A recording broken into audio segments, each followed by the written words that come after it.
So, good morning everyone. Good morning, Ma'am. Can you please stand? Let us pray.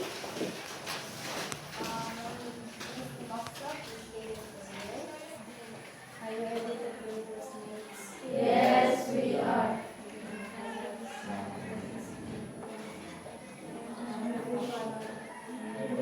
Son Jesus Christ, thank you for another life to enjoy, another day to learn, and a new set of things we will experience. As we go through our lesson today, may let us be instruments to do good things. Help us be obedient, honest, and kind to one another. Please bless our school, our teachers, families, friends, and our students. We ask and thank all this in Jesus' name. Amen. Okay, before you take your seats, please arrange your chair properly.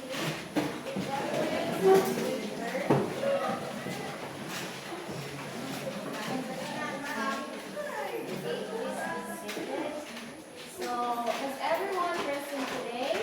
Yes, Ma'am. Very good. So, here are my classroom rules. So, which is learn. So, L for listen attentively, A for engage respectfully, and A for always follow instructions, and R raise your hand before you speak, and N nurture a positive attitude. Is that clear? Yes, Ma'am. So in our previous lesson, we learned the technical definition and official definition. So, di ay ito ang technical definition. Umpisa ang naka-remember. Anyone? Okay, Sarah? And the technical definition, Ma'am, is the general meaning of the word. Then how about operational definition? Sherwin, ikaw, ang operational. The official definition is measurable. Alright, so another from this side. Maris, ikaw. Master.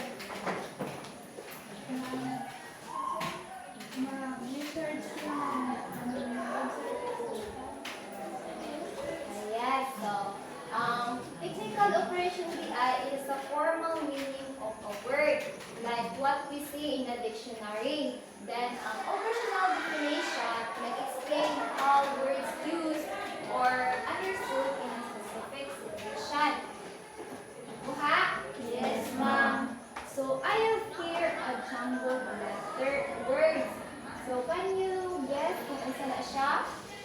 Simple definition and expanded definition. So, in your own definition, kasi di ay na ang simple.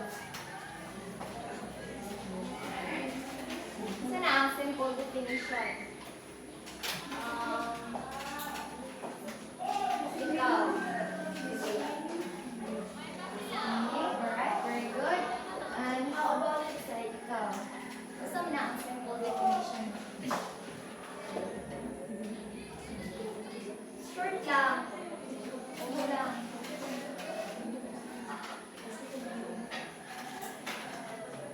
Sige. Simple definition.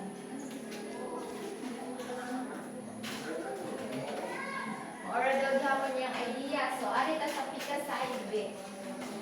Ikaw, lumukso. Meaning gihapon. So, how about ang simple expanded definition? O sige, ikaw, Sarah. Sarah, gihapon? Sige, Sarah. Expanded definition is the detailed explanation of the word. It gives more information and example to be understood. Wow, very good. So, kinsa pa? Ito, nasa likod. Expanded. So, na. Dati, magandang pangakal, example, mga idea. Very good. So today we are going to learn expanded definitions of words. This will help you explain terms clearly and deeply, especially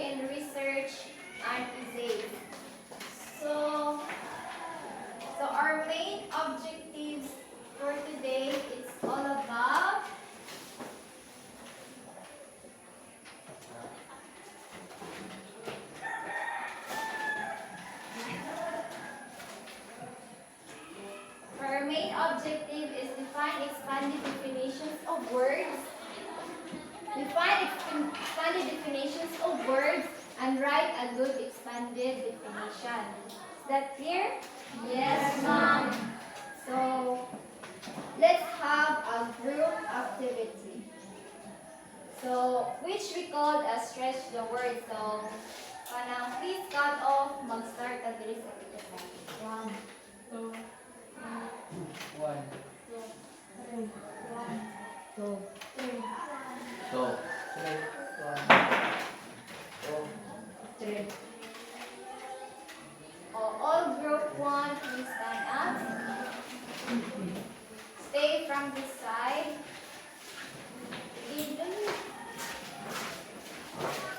Group 2, please stand up. Really more.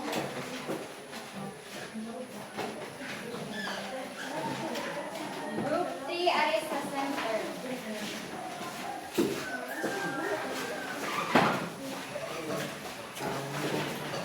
So get one hold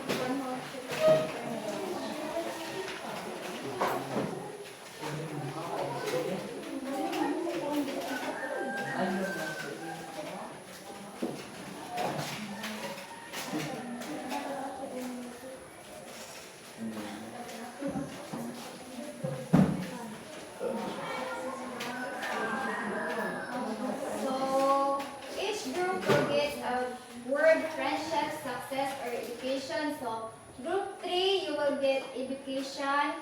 Group 2, friendship. O group 3 kay success. Nakuha? Okay. Friendship, group 2. Oh, group 3, education. Friendship. Success na lang inyo, tapos inyong friendship. So, listen to the direction. So, first, write as one sentence definition and add 2 or 3 sentences explaining its importance or real-life examples. Again, write a one sentence definition then add 2 or 3 sentences explaining its importance or real-life examples. I will give you 3 minutes to create your word. You can brainstorm your idea.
seconds.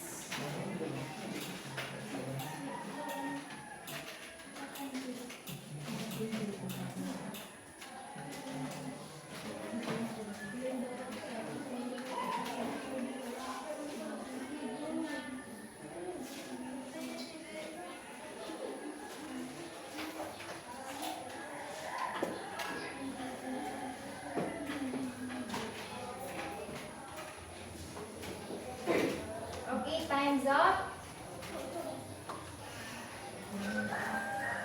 So, group 3, una mo present. Isa man mo. O, sige, go. Diri, ato bangan.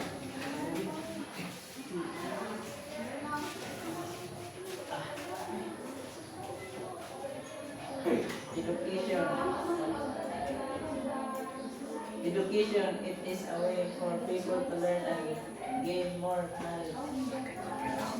Example, if there is no education, most people will be lawless and dumb because they don't know how to read, and it will be difficult for them to live in this world.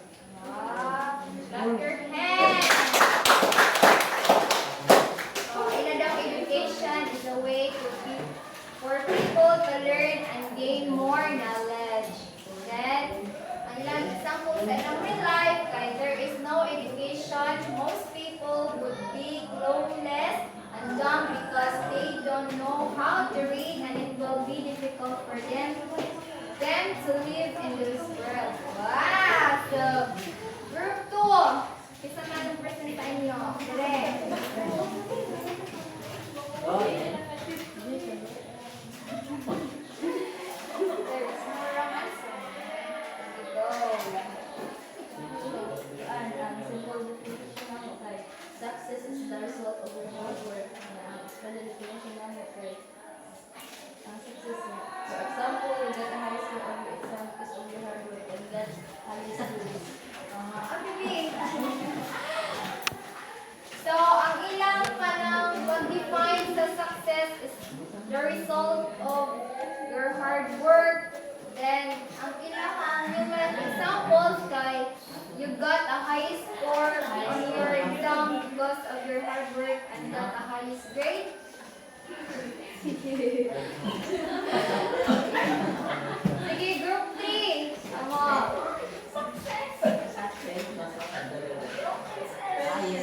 Definition, it is have a two or more people who are best friends. Example, Jack and Jay are helping each other to work the assignment because they are best friends.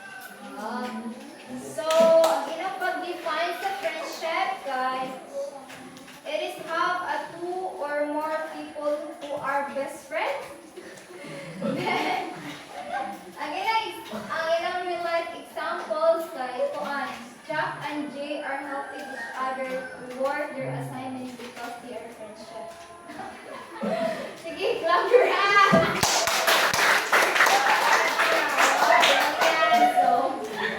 Okay, let's move on. So, okay, I have here a question. So, how does an expanded definition differ from a simple dictionary or formal dictionary? Formal definition. So, again, how does an expanded definition differ from a simple dictionary or formal definition?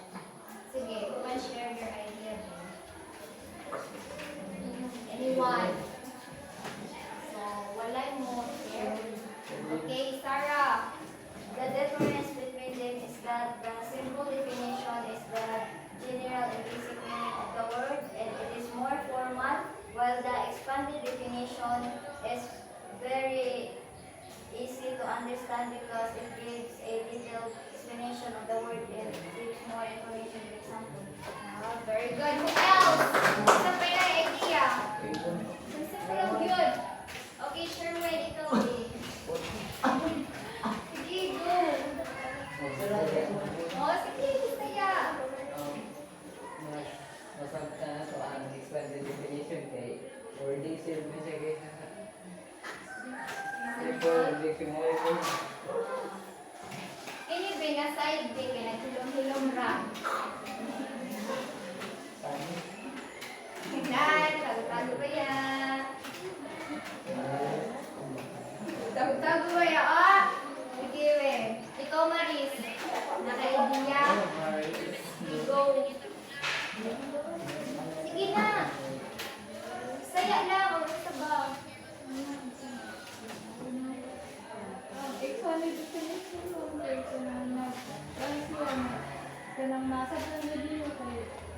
example kanang ang school kay ya dun gihatag sa meaning anak niya detailed kaayo na mga examples ya iyang gi kanang di ko na kay compare kanang sa ang simple kay kanang simple lang ayo kanang for example school is where the student can learn.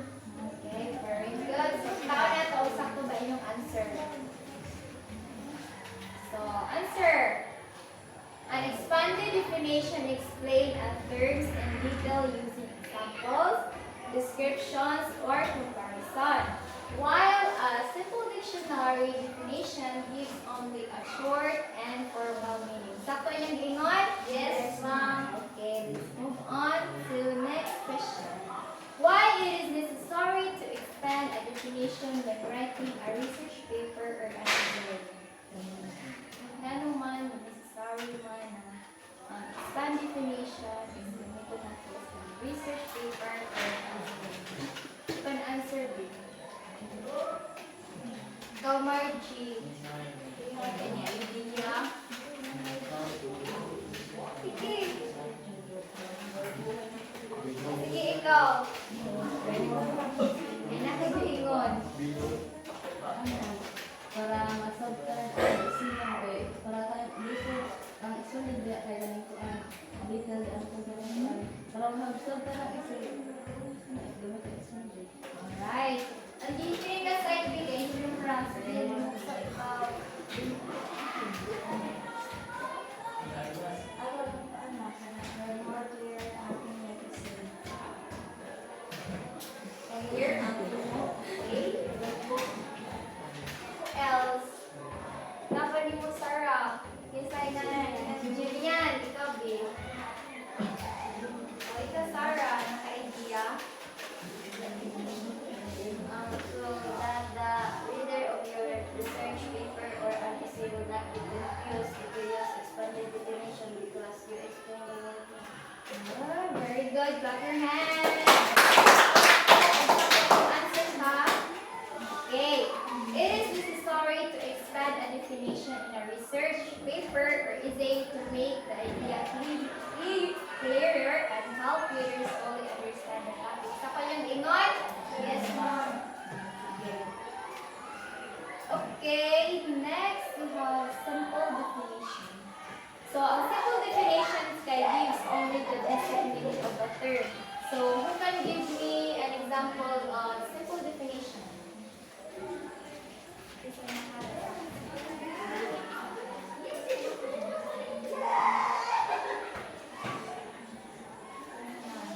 Sige, Marie.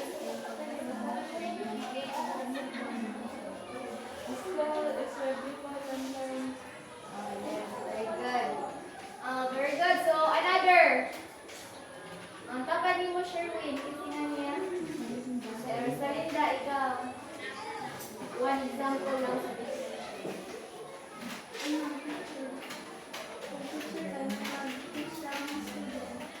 Alright, very good. So, ang simple definition dahil it can be short or direct. So, example is, a teacher is a person who teaches. And how about expanded definition?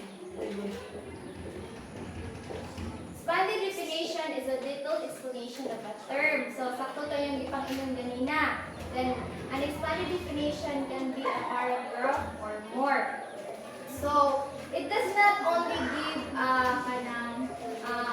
simple meaning, but also includes more information like examples, description, comparisons, or it can be longer and paragraph or more. Then, it is an explanation of the meaning of a certain word or phrases. It is distinguish the characters of a certain word, providing extra facts or information about it, giving examples and saying what cannot be used to describe it. Is that clear? Okay. So there are there are more techniques to expand definitions. So first is etymology. Can you read what is etymology? Explaining the origin of the word. Yes, it explains the origin of the word or history of the word. Third is library. For example, the word library comes from the Latin word liber, which means book. So who can give me another example of etymology? Sige daw, think mo of examples of etymology.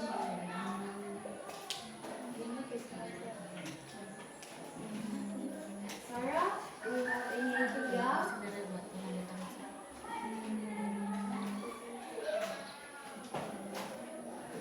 The word Philippines come from the Spain name Philippines. Oh, very good. So, next we have examples. Please read. Providing specific instances of the term. So, examples. So, example is give a specific kanang examples lang sa term. So, example niya is social media. So, ang social media nag-include sa platforms like Facebook, Instagram, and TikTok. So, kita na idea, babe. Can you give me one example? Can you give me one example?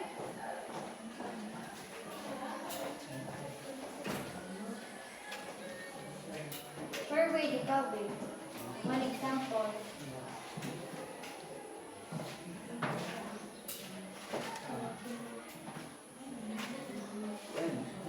Physical fitness, physical fitness includes jogging, running, workout, jumping. Sige, oh, very good. So, muna to ang example niya ha. So, next, we have analogy. Please read. Comparing the term to something familiar. Kanang analogy, nag-compare sa terms to something familiar to make it kanang easy to understand. So, example is human brain. So, the brain is like a computer's hard drive because it stores and processes of all our information.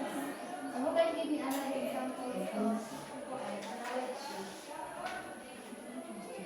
Ikaw, kan siya. Example sa analogy. Paano namin?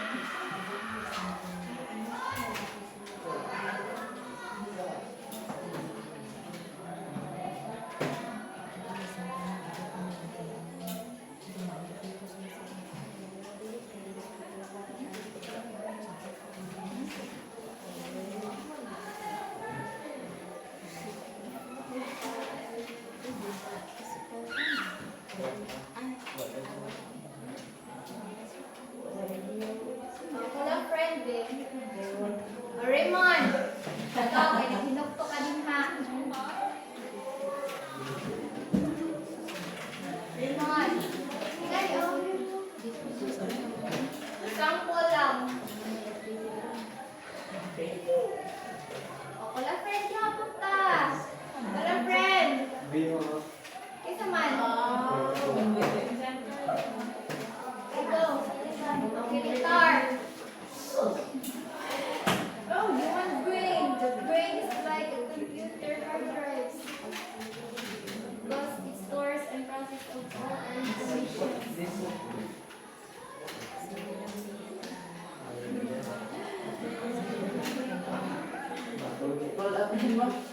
Sige lang, tagol ang friend. Ani. Sige, Sarah na lang, babe. Kaya nga siya, sir daw. Sige. Teachers are like our second parents because they teach us how to respect others. Wow, kami ang person. Wow, very good. So, next is negation. Can you read? Explaining what the term is not. Yes, it explains what is the term is not. So, for example, courage. Courage is not the absence of fear, but rather the ability to act even when you are afraid. So, who can give me another example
step by step. So, for example, photosynthesis. It is the process where green plants take the sunlight and carbon dioxide to create their own food and release oxygen. So, can you give me another example na to? Another example sa process.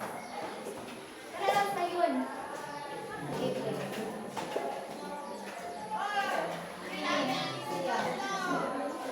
Sige na. Process. Example sa process.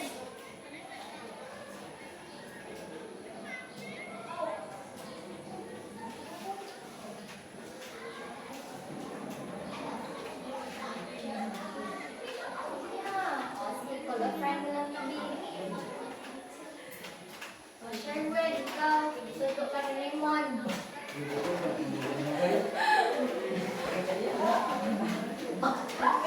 Sige.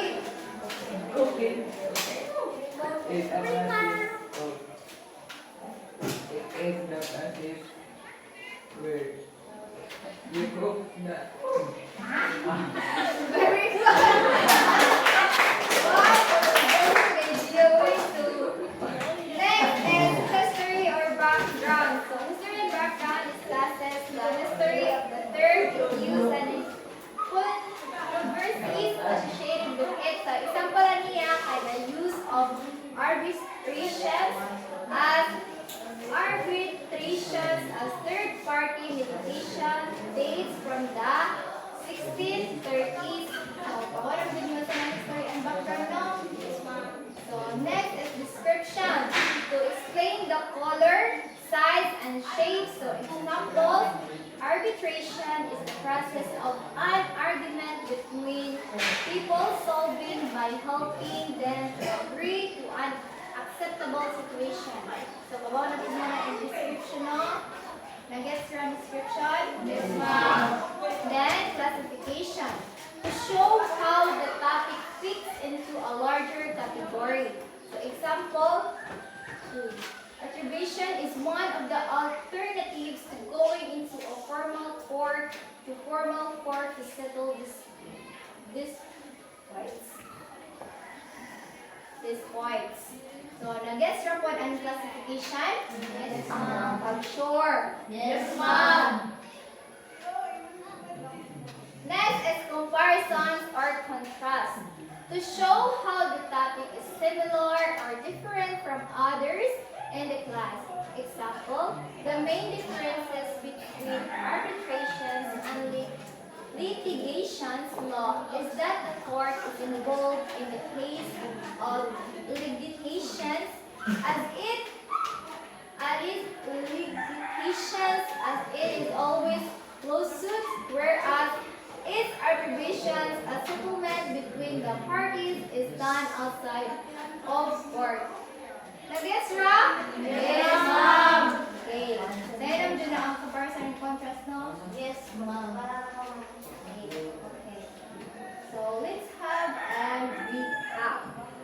So, who can define a simple definition again? Isa itong simple definition. Ikaw, kinilisa ka. These are only the basic meaning of how they are. Basic meaning, another! Raymond! Sige na! Ayun, sige. Ano, di ba kasi mong ulo? Ayaw naman ang simple definition. Sige na. Short lang. Short. Short, oh, hindi na short. Sige, ikaw. Grabe siya makatawa, oy. Sige, ikaw. Simple definition, akong kita ko. Simple definition. O saman ang simple definition?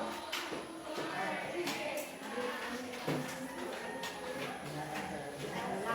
Naminaw ay.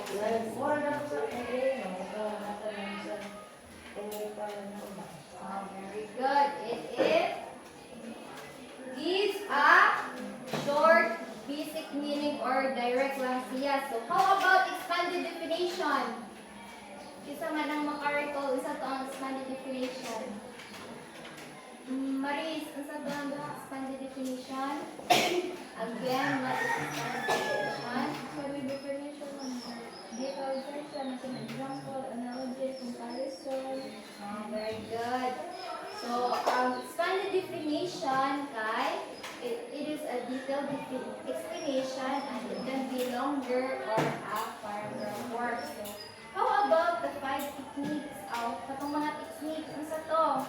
Etymology, examples, analogy, negation, process.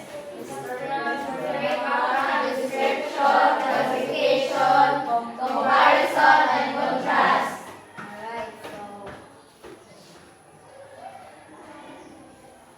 sige. So, let's have another activity, which is design your definition. So, can you get a 1/2 lang, 1/2 paper, then, sige.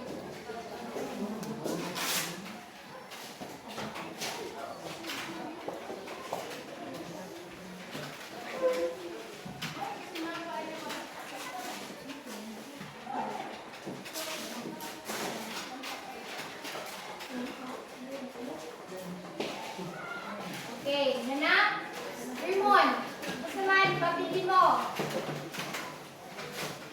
Sige na. Buster.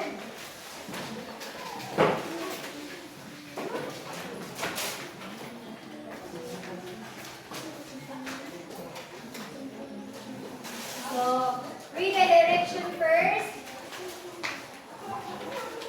Read the direction. Choose one of the following terms and write to this expanded definition using of these two techniques discussed. Example of analogy. So, ang inyong term nga tulion ha, kay friendship ba or honesty. Then, mag-write mo og ng 2 or 3 sentence na mag-expand sa definition. Then, at least 2, magamit ko doon sa techniques. Dapat mag-use mo anong ha, usa lang yung pilion. Duha dahil. Usa. Sige. I will give you 5 minutes to answer ha. Or long around 5 minutes.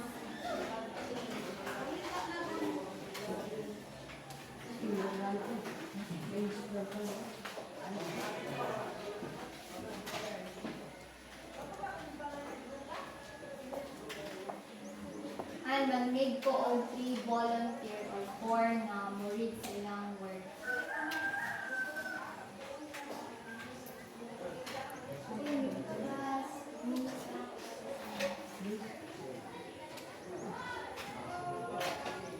Raymond, di ba ng dog? Gusto mo na skilling na.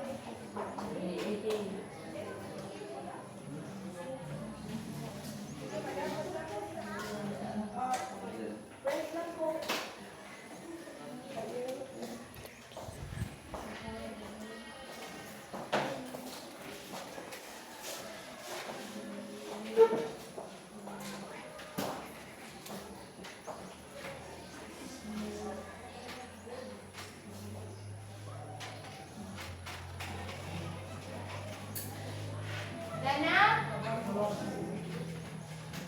Pwede na mo mag-choose kung gusto lang sample bar or analogy. I-expand sa ninyo ang term na friendship or friendship identity or honesty. Then,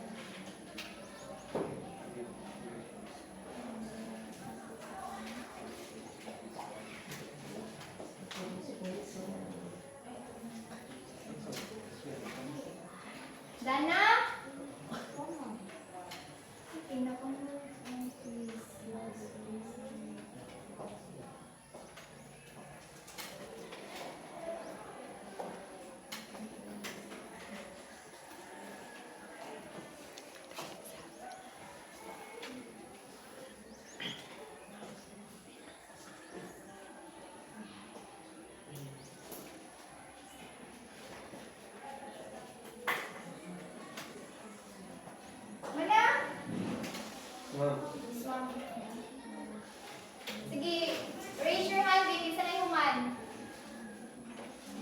kamo ang mag-read sa inyong work.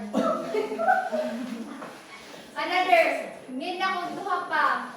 Dapat 5 kung kabuo. Hindi sa si Raymond ka-apin yan, hindi ko basta ko.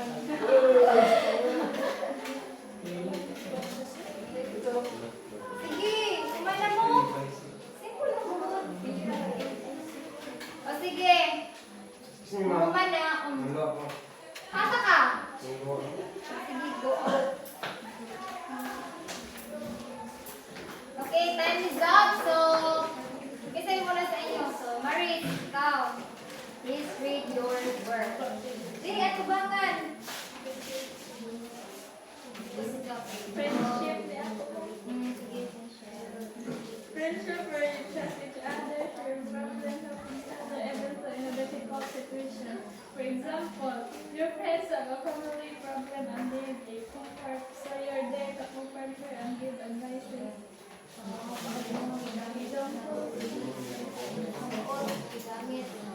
Very good. So, Sarah?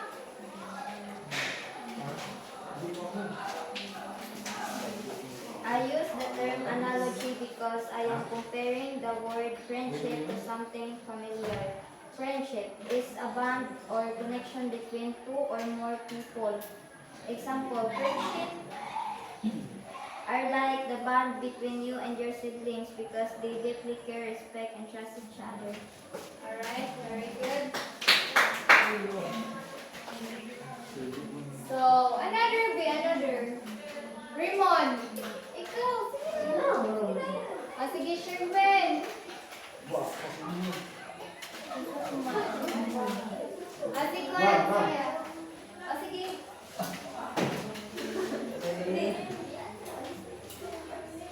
Ana, aya. Another na lang, Vic. Sisa man. Sige, Elaine. Friendship is a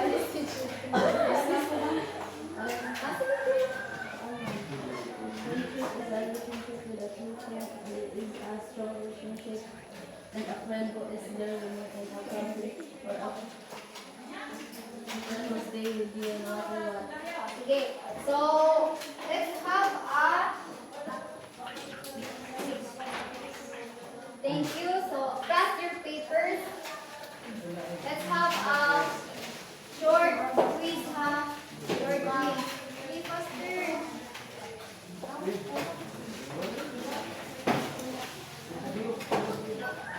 Sige, short quiz. Get another one, ha? Sige. Faster.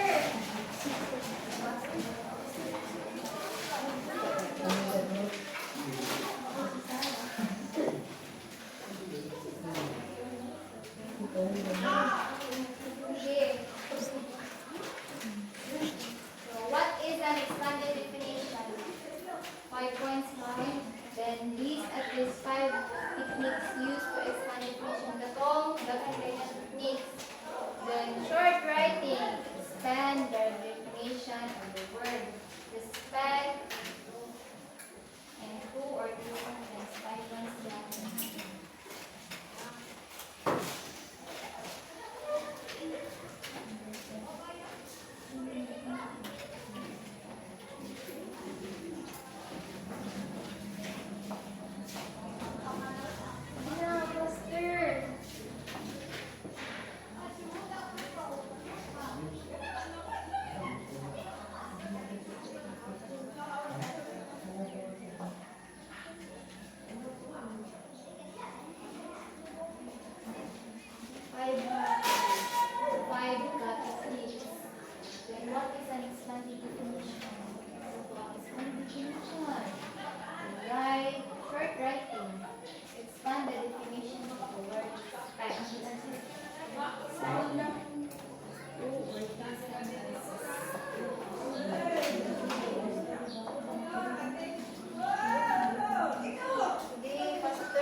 Alright, so in your assignments, find a typical term related to your favorite hobby, cooking, photography, or reading. Then search for its formal dictionary definition. Then write an expanded definition based on your personal experiences with that hobby. So, ipasa rin yung next meeting, ha? Yes, ma'am. Thank you. Let us pray. Who wants to lead a prayer?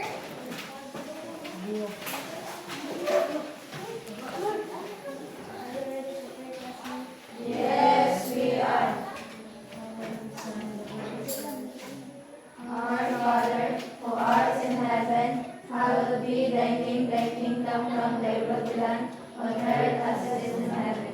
Give us this day our daily bread, and forgive us our trespasses, as we forgive those who trespass against us. And lead us not into temptation, but